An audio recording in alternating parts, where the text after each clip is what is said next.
नमस्कार, स्वागत है आपका एमपी तक पर। मैं हूं रविशपाल सिंह। हमारी इस खास पेशकश एमपी फाइल्स में आज हम पहुंचे हैं ग्राउंड जीरो पर और वहीं से हम आपको आज विश्लेषण भी करेंगे, चर्चा भी करेंगे कि क्या विकास के नाम पर हरे भरे पेड़ों की बलि देना सही है। हम ये एपिसोड इसलिए लेकर आए हैं क्योंकि बात राजधानी भोपाल की है। बात राजधानी भोपाल में रहने वाले उन लाखों लोगों के जीवन से जुड़ी हुई है जो रोजाना ताज़ी प्राणवायु लेते हैं, जिन पेड़ों से उन पेड़ों को अब काटा जा रहा है।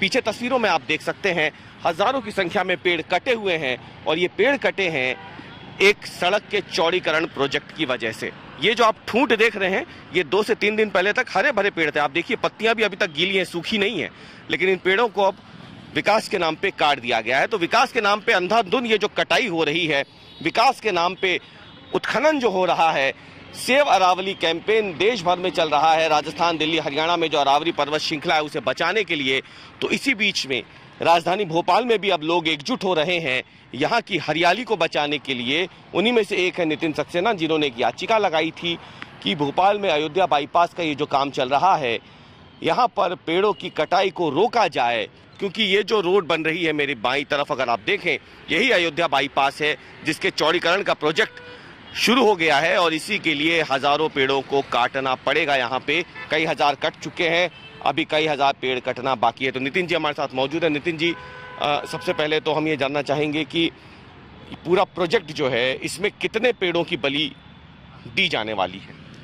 देखिए, पूरे प्रोजेक्ट में 7,871 लगभग 8,000 पेड़ों की बलि दी जाने वाली है। और हमारा तो केवल इतना कहना है कि मामला जब एनजीटी में, माननीय एनजीटी में सब जुडिश है, उसके बाद सीईसी कमेटी को ऐसी क्या जल्दी थी जो 12 तारीख को अनुमति जारी करते हैं और 12 को ही 4,72,000 रुपए का नगर निगम कमिश्नर डिमांड लेटर जारी कर देती हैं और 15 तारीख को इसमें एनएचएआई पैसा जमा करा देती है। 17 तारीख से कटाई चालू हो जाती है, उनको फाइनल अनुमति दे दी जाती है। छुट्टी के अवकाशों के दिनों में नगर निगम भोपाल कभी काम नहीं करता, लेकिन छुट्टी के दिनों में दिन रात एक कर इस कटाई को अंजाम दिया जा रहा है जो विनाश की तरह दिख रहा है शहर के अंदर। हम आप बात करते हैं क्योंकि आप एक पर्यावरणविद भी हैं। हम बस ये समझना चाह रहे हैं क्योंकि इस शो का मकसद ये है कि जो खबर है उसके वजह से असर जो होने वाला है हम उस पर बात करते हैं। आप बता रहे 7,871 पेड़ यहाँ कटने हैं। ये भोपाल के बीचों बीच का इलाका है। इसका नुकसान और इसका असर क्या हो सकता है अयोध्या बाईपास पर रहने वाले लोगों के लिए जो पहले से ही यातायात के भारी दबाव और प्रदूषण की वजह से परेशान है? देखिए, जिस तरह दिल्ली में इस समय प्रदूषण का हाहाकार मचा हुआ है, भोपाल उससे परे नहीं है। भोपाल का एक्यूआई अभी हाल ही में 415 तक गया। भोपाल हीट आइलैंड लगभग बन रहा है। उसी बीचों बीच यदि इतने वृक्षों की कटाई की जाएगी तो इनकी भरपाई आप नहीं कर पाएंगे। एनएचएआई का दावा है कि अगले 15 साल में आज इतनी ऑक्सीजन मिल रही है उतनी ऑक्सीजन वो उपलब्ध कराएंगे। ये दावा एक नंबर का झूठा दावा है। हम नहीं मानते कि ये 50 साल के, जो 40 साल के वृक्ष हैं, ये जो ऑक्सीजन आज प्रदान कर रहे हैं वो अगले 15 साल में, क्योंकि एनएचएआई वृक्षारोपण नहीं कराएगा, पौधा रोपण कराएगा।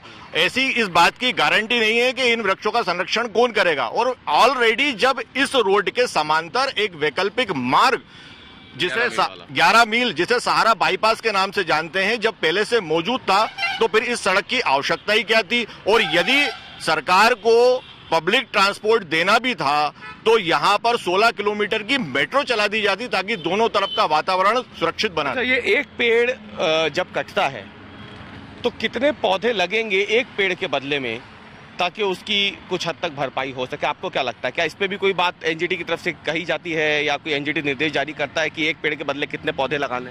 पहले मध्य प्रदेश वृक्षों का परिरक्षण अधिनियम के तहत एक पेड़ के बदले 4 गुना लगता था। हमारी इससे पूर्व में एक अदर याचिका में उन्होंने जो सीईसी कमेटी बनाने का निर्णय लिया उसी में उन्होंने ये भी शामिल किया कि अब एक पेड़ के बदले 10 पेड़ आपको लगाना है। तो 10 पेड़ लगाना है, हम माननीय न्यायालय का सम्मान करते हैं, लेकिन उन पेड़ों की सुरक्षा जो इसके बाद लगाए गए कमेटी के आदेश के बाद, आज आप कोलार 6 लेन जाके देखिए, कोलार 6 लेन में भी 11 करोड़ रुपए का प्रोजेक्ट था, उस पर भी एक से बदले 10 गुना लगाने थे। आप देखिए उनकी क्या दुर्दशा हो रही है। तो इसकी सुरक्षा कौन देखेगा और सुरक्षा कौन करेगा? इसका जिम्मा तो सरकार के ऊपर है ना। हम बात जब भोपाल की करें तो ये ग्रीनेस्ट कैपिटल कही जाती है देश में, लेकिन हमने देखा कि इससे पहले टीटी नगर इलाका हो जहाँ पे काम हुआ, फिर भोपाल का कोलार इलाका हो जहां 6 लेन बना, और अब ये अयोध्या बाईपास जहां पे 10 लेन का हाईवे बनने वाला है।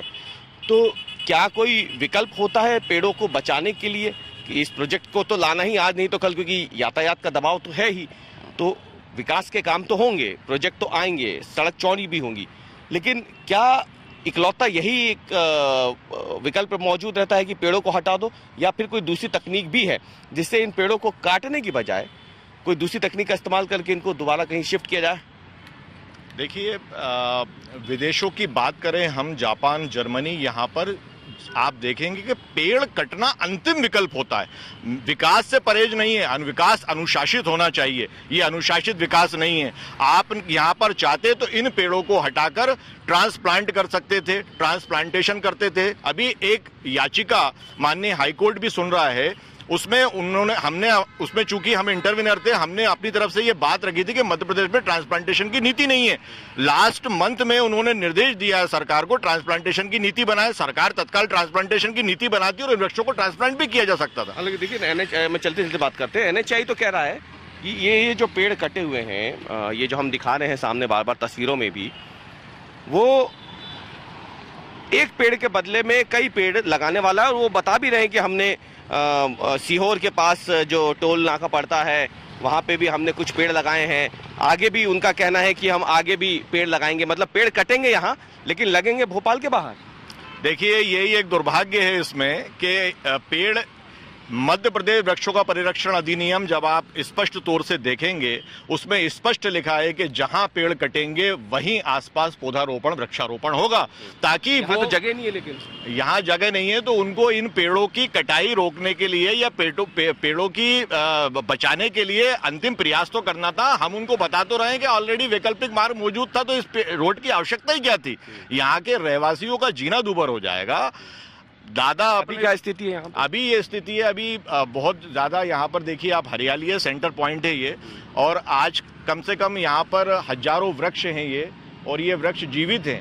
अभी ये स्थिति है कि लोग बाग यहाँ सुकून से रह रहे हैं। फिर जिस तरह देखा जाएगा तो मुझे लग रहा है आने वाले समय में के अंदर जो दिल्ली के अंदर लोगों का AQI को लेकर पलायन शुरू हो गया है, वो पलायन यहाँ पर भी आपको स्थिति देखने को मिलेगी। चलिए, तो आपने सुना, पर्यावरणविद हैं, याचिकाकर्ता भी हैं इस पूरे मामले में, नितिन सक्सेना, जिन्होंने याचिका लगाई है। सवाल बार बार यही उठ रहा है, पेड़ कट भोपाल में रहे हैं तो फिर इन्हें कहीं और क्यों लगाना, और क्या कोई वैकल्पिक रास्ता नहीं अपनाया जा सकता था जो इसी प्रोजेक्ट को चुना गया, इस इलाके को चुना गया, और उस प्रोजेक्ट को पूरा करने के लिए हजारों पेड़ों की बलि देने का काम शुरू हुआ।